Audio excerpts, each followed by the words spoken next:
आप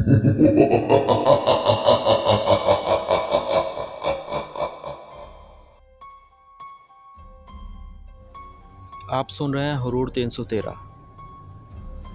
ये कहानी मेरे एक सब्सक्राइबर ने भेजी हुई है। उन्होंने अपना नाम बताने से मना किया हुआ है, तो मैं एक गोपनीय नाम लेकर ये कहानी आपको सुनाने जा रहा हूँ।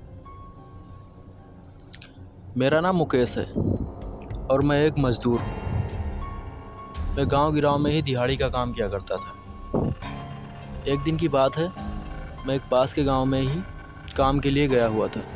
सारा दिन काम ख़त्म होने के बाद मैं अपने घर के लिए वापस आ रहा था। जैसे ही मैं कुछ दूर गांव से बाहर निकला, तैसे एक ज़ोरदार बारिश का झोंका आया। मुझे लगा कि शायद 10-15 मिनट में निकल जाएगा, लेकिन उसने 1 घंटे का समय ले लिया और मुझे उसी गांव में रुकना पड़ा। 1 घंटे बाद जब बारिश निकली तो काफ़ी रात हो गई थी। फिर जल्दी जल्दी मैं अपने गांव के लिए निकल पड़ा।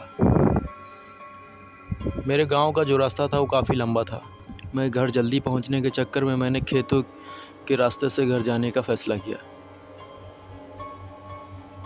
थोड़ी दूर पर मेरे गांव के लिए वहीं से एक खेतों के बीच से होते हुए एक अच्छी डगर थी। मैंने उस पर चलने लगा। कुछ समय चलने के बाद अब मेरा गांव करीब ही आने वाला था। वो जो रास्ता था वो एक बगीचे से होते हुए गुजरता था।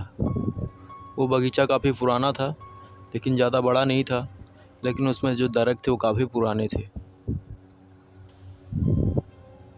गांव के करीब भी आ गया था तो डर भी कम लग रहा था। जैसे ही मैं बगीचे में एंटर किया, तभी मुझे एक बच्चे की रोने की आवाज़ आने लगी।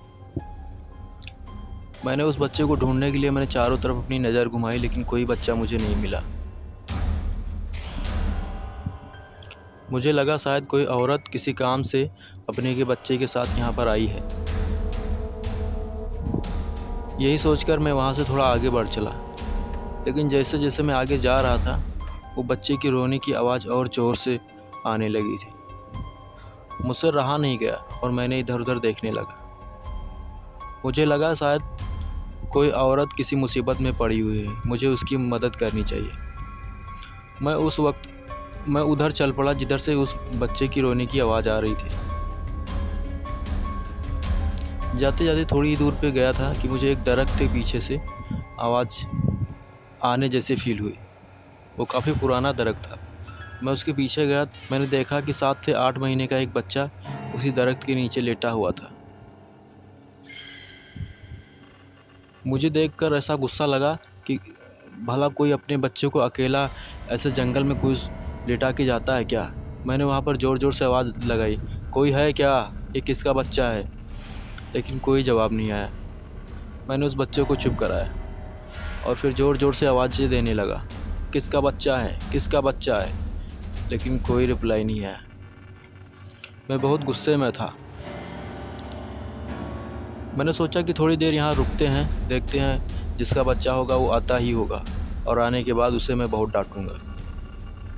अब लगभग मुझे 1 से 1.5 घंटा हो गया था वहाँ रुके, लेकिन कोई नहीं आया। मुझे घर जाने की भी जल्दी हो रही थी, क्योंकि रात धीरे धीरे बढ़ती ही जा रही थी। मैं उस बच्चे को उठाया और बड़बड़ाते हुए अपने घर की तरफ चल दिया। मैं ज़ोर ज़ोर से बड़बड़ा रहा था कि पता नहीं किसका बच्चा है, ऐसे रास्ते में छोड़ के चला गया है, लेने नहीं आया है। ऐसे मैं बड़बड़ाते हुए अपने घर की ओर जा रहा था। मैं कुछ ही दूर चला था कि मुझे अब चलने में थोड़ा थोड़ा परेशानी होने लगी थी। ऐसा लग रहा था जैसे मेरे ऊपर बहुत बड़ा वजन लदा हुआ है। मुझे फील हुआ कि ये बच्चा धीरे धीरे मुझे बड़ा होता जा रहा है, लेकिन मैंने इस बात पे ज़्यादा ध्यान नहीं दिया। अब मैं वहाँ से थोड़ी और दूर ही जा चुका था कि मुझे अब बहुत ज़्यादा परेशानी होने लगी थी। मुझसे अब चला नहीं जा रहा था। मैंने उस बच्चे का मुंह खोल के देखा तो मैं देख के दंग रह गया, क्योंकि अब वो बच्चा पहले से बहुत बड़ा हो चुका था। उसकी एक आँख बाहर निकली हुई थी और पैर उसका ज़मीन में ही छूने वाला था। इतना देखकर मैं डर गया और मैंने उस बच्चे को वहीं पर फेंक के थोड़ी दूर जाके खड़ा हुआ। मैंने उस बच्चे को ज़मीन में फेंका था, लेकिन वो बच्चा ज़मीन में नहीं गिरा। ज़मीन से थोड़ा ही ऊपर वो उड़ रहा था और हंसने लगा मुझे देख के। फिर उसने बोला, थे ना कि मैं कौन हूँ, किसका बच्चा हूँ। थोड़ी देर और रुक जाते, फिर मैं बताता कि मैं कौन हूँ। फिर उतना कहकर वो हंसने लगा। मैं वहाँ से तुरंत सरपट अपने घर की ओर भागने लगा।